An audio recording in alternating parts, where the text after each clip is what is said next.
Justin Herbert, Keenan Allen, and the Los Angeles Chargers host Justin Jefferson, Jordan Addison, and the Minnesota Vikings in a massive Thursday night football showdown at SoFi Stadium. This is a must-win game for both of these teams. The Chargers at 4-3 now after the hot start 3-0 cannot afford to drop to 500. Minnesota, after dropping that game last week to Philadelphia, they can't drop to 3-4 now and be under 500 with how good the NFC is, with how good the NFC North is if they want to stay in the playoff hunt. Minnesota, they have a quarterback in Carson Wentz that I believe will be the starter here as the recording of this. I'm trying to come up with a preview prediction for it, not fully being aware. It does look like Carson Wentz will be the starting quarterback. We're going to roll with that. So far on the season, he hasn't been, I will say, good enough. He's been fine as a backup quarterback, but he cannot turn the football over. Look, he threw for over 300 yards. He had Minnesota in a position to be competitive in this game, but was not good enough to simply win this game. Jordan Addison, a massive day. His performances in the 3 games, he's been back consistent. I've got him up one of my fantasy teams. I'm happy. 15-15 and then a 30-point performance. He's getting his target share, and it's certainly because of Justin Jefferson and his impact. For Los Angeles Chargers, having to deal with this dynamic receiving core, they have their absolute hands full. It makes you think of the Indianapolis Colts and how they went up and down the field against them. Indianapolis with Pierce, with Tyler Warren and Pittman, and then Jonathan Taylor out of the backfield. They got the Swiss Army knife of a player in Tyler Warren and how he's able to be creative and how they get the football in his hands. And they've got a dynamic back in Jonathan Taylor, who's playing like the second best running back in football behind Christian McCaffrey. They really just have a defense that flies around. Justin Herbert had a career day, 420 yards, the most in his career throwing the football, 3 touchdowns, but the interception in the red zone was just the backbreaker in this game. They were always just trailing. That second half, they had the 3 straight touchdown drives, the 2 fourth down conversions for Herbert. They were in like 2nd and 15, and then pick up the first down on like 4th and 6. And then they're in 3rd and 22 or 2nd and 22, and they pick it up 4th and 7. It felt like in order for the Colts to stop that LA offense, they had to be in 2nd and 3rd and long to have a shot, but at the end, it just was a little bit too much. This receiving core, even without the ability to have the protection for Herbert, is still a dang dangerous passing attack with McConkey, Quentin Johnston, and of course, Keenan Allen, Trey Harris, the rookie, having a little bit of a factor in this game. 2 catches for 23 yards. That was nice to see. I wish we saw the other rookie, Keandre Lambert-Smith, Penn State, and then the Auburn transfer a season ago with his wheels. But this LA team, they can't get the run game going. It's just not there. You lose Hampton to IR, out for probably another 3 weeks or so. Joe Alt wasn't active against Indy. Mekhi Becton goes down in the second half. Of course, you don't even have Slater to begin the season with, and then your replacement for Joe Alt, he's banged up too. So this offensive line, they're really trying to keep some duct tape from this thing in bailing water. But good thing you've got one of the best quarterbacks in the NFL and Justin Herbert to lead the charge. If I'm Brian Flores, I am licking my chops. Looking at that offensive line, how they're going to try and scrape together enough guys to formulate that unit to be ready to play in a prime time game. I really think that this is a 5-6 sack day for Minnesota.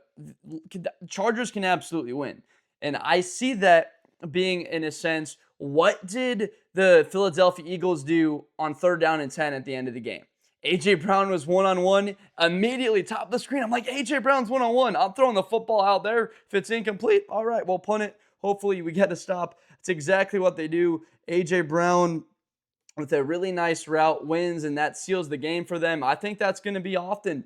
McConkey in the slot. There's 6-7 guys coming in pressure. Brian Flores is going to live and die with his best. Keenan Allen on the outside, if he's got a one-on-one. Quentin Johnston, if he's on the outside one-on-one, just giving his guys opportunities, because the Chargers are going to continue to be in 3rd and 8, in 3rd and 10, 3rd and 12, because the run game just won't be there. They had 10 carries for 23 yards on non-Justin Herbert named players against the Indianapolis Colts. That is probably the best team in football right now with the way Indianapolis is playing. Latu, DeForest Buckner there, Zaire Franklin in the middle of the defense coming in to fill in gaps. They have a decent run defense, a tough task as an offense. But look, nobody's feeling sorry for you. Minnesota, they're not feeling sorry for you. Their starting quarterback has been out for a few weeks since they only saw him play two full games against the Bears in Atlanta, but he hasn't been healthy. They haven't had him. They're not feeling sorry for you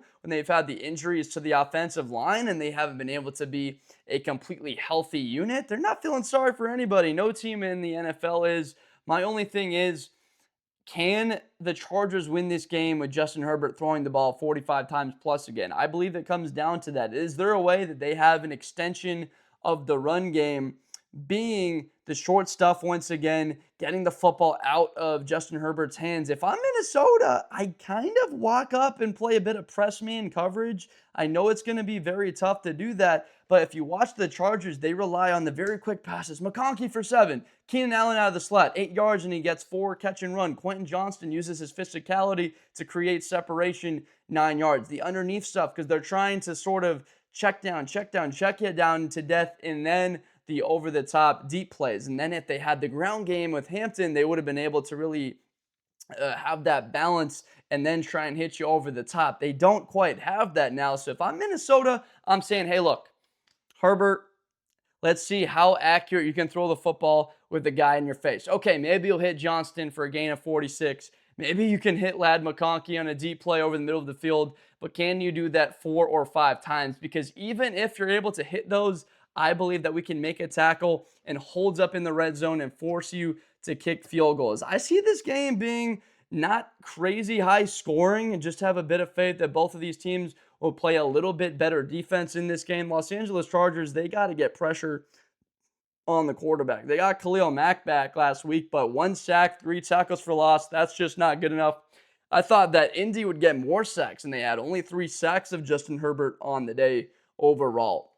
Indianapolis is just so efficient. I think 3 touchdowns to start the game. They just got out to a 23. It was 20-0, 23-0 in this game. Just dug themselves such a hole, did LA, against the Washington Commanders. They just have these lulls in games where teams just pile on these points. In the Denver Bronco game, where Denver just has the surge of points. In the Chiefs week 1, the Chiefs with a bit of momentum there in the second half. So there's been times in these games on the season where the Chargers are sort of asleep for like 10, 12 minutes of game time, and they cannot let that happen. Jesse Minter for the defense. I think that he's going to have a really interesting day in what he dials up with a little bit of simulated pressure, trying to make it hard on Carson Wentz. Kevin O'Connell is still the quarterback guru, genius, letting these guys roll. When you've got Justin Jefferson and Addison to throw the football to, that certainly makes it a lot easier for you. You just got to give your guys a little bit of more chance more often, be more accurate throwing the ball, getting the ball out on time. It has looked out of sync for a lot of it. Still, Wentz has been good, but not good enough is sort of the theme in what I have. From that interior, Hargrave, Jonathan Allen, it's going to be very tough on Justin Herbert. That's really the tougher thing. I'm not so sure having a dominant edge player is better than having pressure in your face. Just think about I don't know how many people are familiar with the Rams, right? So they know Aaron Donald, but they had that pressure come up the middle, or the 2018 sort of Bears team where they had Akeem Hicks coming up the middle. Khalil Mack was great on that Bears team, but why was he so great? Because he could get more one-on-ones, because Hicks was taking the double teams and getting pressure in your face. And one of the guys that Khalil Mack played with back there in those Chicago days, former head coach of the Chargers, Brandon Staley, in having a role in those defenses. So when you have that interior pressure from Hargrave and Allen, it really does make it tough on a quarterback. Justin Herbert has shown that he's got the physicality, the strength to be able to deliver accurate passes when he has pressure. He will need to showcase that ability against Minnesota. Minnesota, how will their ground game sort of perform here late? Didn't have a great day against Philadelphia.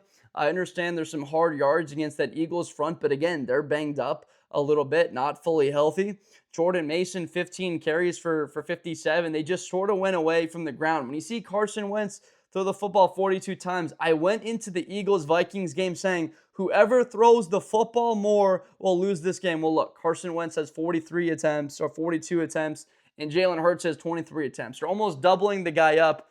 So it plays into the hands of the Philadelphia Eagles, who are able to remain a lot more balanced with their attack. 23 rushes, only 23 passes of the football. So they were perfectly balanced on the day. Didn't at all have that balance for Minnesota Vikings. For the Chargers, a lot of the same thing here. You're looking at two teams that haven't had that balance, that have not really been able to run the football with a lot of success. I thought Jordan Mason, the way he looked in the earlier part of the season, could really be that guy going forward here, and it just really hasn't fully been there for Minnesota as of late.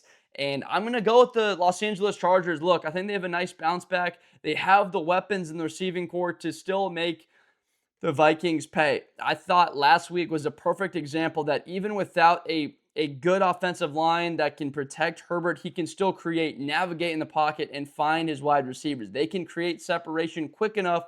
He can release the ball within 3 seconds to a guy that's open, because they've just got talented enough wide receivers that can get open. I think that Carson Wentz is going to be under a little bit more pressure in this game, and that they just haven't shown enough on the ground to really make me think that they can do something to what the Colts did with Jonathan Allen. So I got the Chargers with a win, 26-20. They move back in the win column to 5-3 on the season as Minnesota falls to 3-4. Very tough to sort of go with the team that I think will win this game, but I can't pick against Justin Herbert simply in a matchup between him and Carson Wentz with that receiving core for Minnesota. It is a very tough day. My last thing here, I just got to go back to that final play to Brown, because I get Flores is going to live and die by it, but A.J. Brown's done that so often. I think there's a moment in this game, like we talked about earlier, where there's a decision. What if Brian Flores decides we're going to only rush 5 guys or rush 4 and drop 6 or 7 into coverage, and we're going to double a player like Brown and make Devontae Smith win those 1-on-1s? I'm just saying, I'd much rather have Devontae Smith. He can beat anybody just as much, but A.J. Brown, he's a top 5 receiver in the league. Devontae's probably 12. That was one of the best wide receiver duo matchups that you're going to get. Smith and Brown versus Jefferson and Addison, 2 of the top 5 duos in the league. And then you've got one of the deepest cores that Minnesota faces the next week in the Chargers. So a lot of good wide receiver play that we've had to break down with Blitz with Blender. Thank you so much for watching. What do you think of my prediction? 26-20 for the Chargers. Do you agree with it? Or do you think I will be wrong and Minnesota can really have a bit more success this week? Whether it's Wentz or McCarthy, my prediction would not change as far as what I believe will happen as a result. Thank you for watching this Blitz with Blender video. I'm Josh Blender. I make NFL and college videos every day. Thank you so much for watching, and I will see you next time.